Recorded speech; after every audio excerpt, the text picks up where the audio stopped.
Eyes. Hopefully, they won't be stuck closed. Oh. Wow. Wow. Oh, I look awesome. Hold on here. You guys wanna?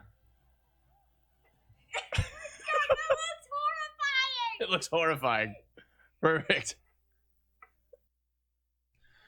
Good morning. My name is Onepeg MG, and this is the news.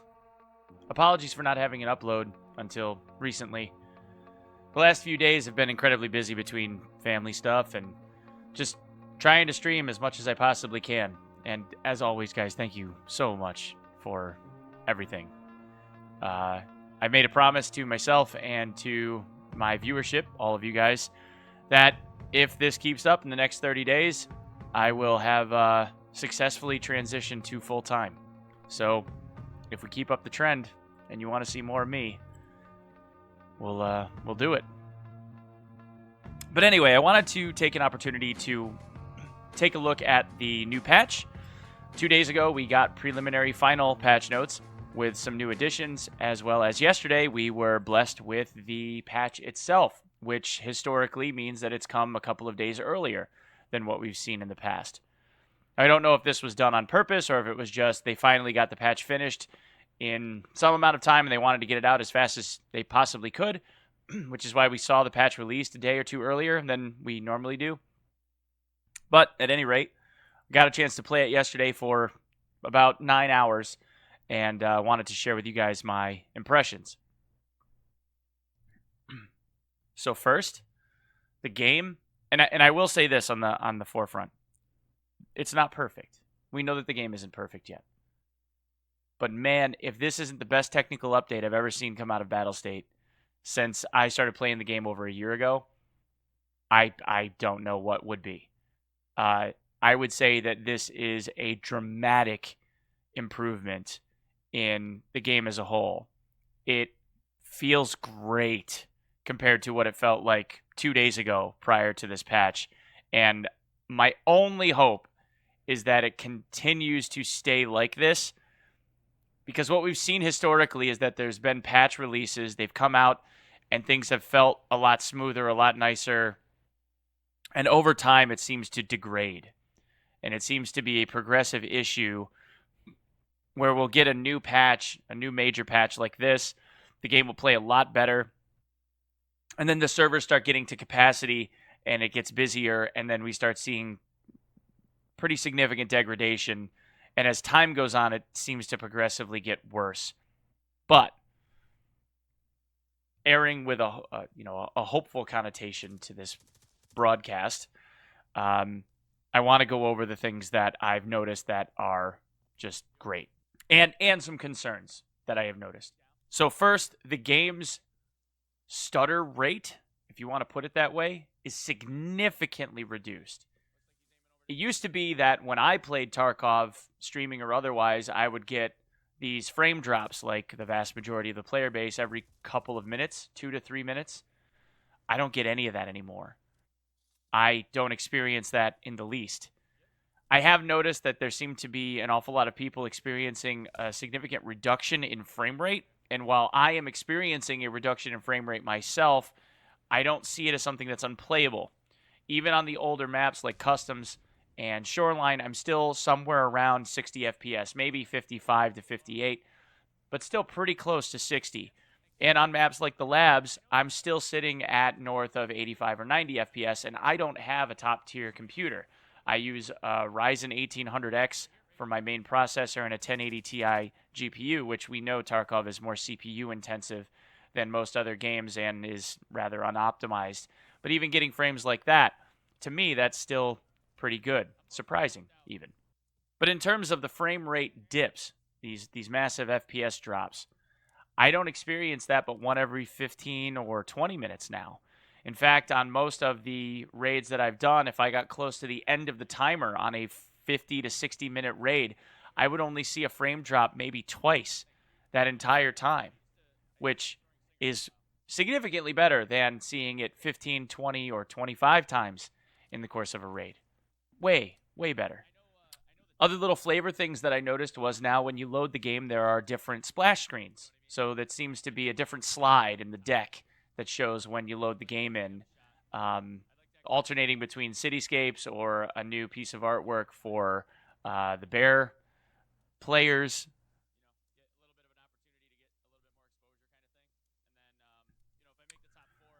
Now, the other thing that I noticed, something small, is when you access the console, they have a new font for like the FPS2 readout. So when you type that into console and it comes up, it looks like it's much larger font, easier to read. It has the same details in terms of what it is that you're seeing, but it looks like they've modified it so that it's a little bit more easily visible, which is nice. There was a pretty large bug on the onset of the patch where you weren't able to get into raids hardly at all. I tried entering the labs a couple of times with some pretty big kits and got completely stuck on a loading screen. Had to Alt F4 a couple of times, tried to reload in, didn't work. Ultimately, going back to the character menu, only to lose all of my stuff. And it turns out that it was a bug, or seemed to be a bug, that was conflicting with keys inside of your containers. And people were saying if they put their key bar in their inventory, it wasn't happening anymore. Or if they put like a certain labs key, like the experiments key or the quarantine zone key, into their stashes, then that stopped the issue. And in fact, it looks like one of the keys in particular, maybe even I think it was the quarantine zone key, was removed from the game and replaced by another key that had kind of a garbled name. So I'm not really sure what's up with this, but as of now, it looks like that's been sourced out and fixed. Please correct me if I'm wrong, but I think that that loading issue is now remedied. So in the labs now, we have these two elevator doors that are ajar. And then if we walk along and notice this streak of blood on the ground, we come to some blood spots on the wall and some bullet holes, which looks like people were placed up against the wall and executed. If you actually follow that blood trail back and look down into the elevator shaft, you see a couple of dead bodies that were dumped down in the bottom. This is the first time that I have seen in the lab actual members of the lab staff that are dead on the map somewhere. Sure, we've seen hazmat suits. We saw a guy kind of dumped into a bin with his legs sticking up into the air, but not an actual like body with a lab coat laying on the ground. And if you look down in the shaft, there's a couple of these bodies now. Super eerie and super, super cool. The most major thing, I think, of all of this patch that has been done is the improvement of the directional and spatial sound. The audio feels much more dynamic. There are new effects in terms of whether shots are coming from inside or outside, above or below. There is much improved spatial sound, especially on interchange with the sounds of footfalls on different floors above and below, as well as the directional audio itself seems to be better. Now, I will say that there still is some aspects of confusion as opposed to the directional audio coming through cleanly. It seems like there is still a lot of sound wash, if you want to think of it that way, from like left to right or right to left, where it still gets confusing, especially when we start talking about like things in front or behind. It still gets confusing in terms of where shots are coming from exactly. I think that this will be improved over time. The spatial sound, the directional audio specifically, still does need a bit of work, but the improvements to the soundscape are fantastic. It is a lot easier to tell whether things are coming from indoors or outdoors, above or below, and the new dynamic aspects of like cavitation and things like that come across really, really, really well. All in all, this patch, in my opinion, has been fantastic. A fantastic improvement on the game. Like I said, it is probably the best technical update I have ever seen come out of these guys. And I just hope that it keeps. I really do. because the experience that I had yesterday was head and shoulders better than any experience I've ever had playing Tarkov as a functional game. And hopefully this trend will continue because I would really love to see the game progress without this major stuttering problem. Just as a shameless plug, Twitch as a platform, and specifically the Twitch Sings beta that has been in a closed beta now for a little over a year, released some information for the community regarding a competition. They are obviously trying to drum up attention for the platform itself.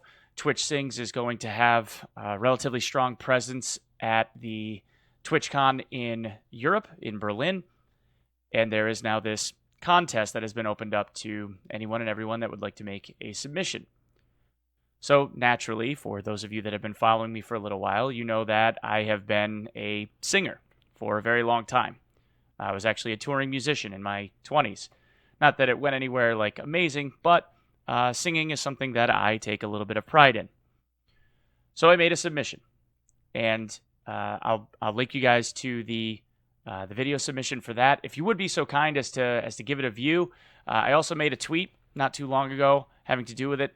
I'll link you to that tweet. I'll play a little bit of a clip here just so that you guys can get an idea of what it is that I'm doing. And if you like it, if you wouldn't mind kind of hitting up ye old Twitter and slapping a like on the tweet that I sent to Twitch Sings just to kind of drum up a little bit of a response. My goal in this is actually to try and make the top 8. In this case, the way that the contest works is they are judging each one of the submissions individually. They pick what they feel is the top 8 of those submissions, and those 8 people then get to battle it out live on Twitch during streaming hours at some point in the next couple of weeks to determine a top 4. Those top 4 people, as voted on by the viewership, are then flown to Germany by Twitch to compete live on stage for $20,000. Now, naturally, it would be really, really cool to win 20 grand, but honestly, at this point, I would just love to be able to make the top 8 if that was at all possible. So any attention that you guys could give it, positive or otherwise, if you wouldn't mind slapping a like on that tweet, should you guys determine my singing voice to be, kind of okay, I would really appreciate the love. That's all I have for today, guys. Thank you so much for your time. Thank you so much for supporting me. Hopefully in the next month, we'll be able to kick this thing into full-time status, and I would love nothing more than to be able to create content for all of you as my full-time job. Until then, I will see you tomorrow. Thanks.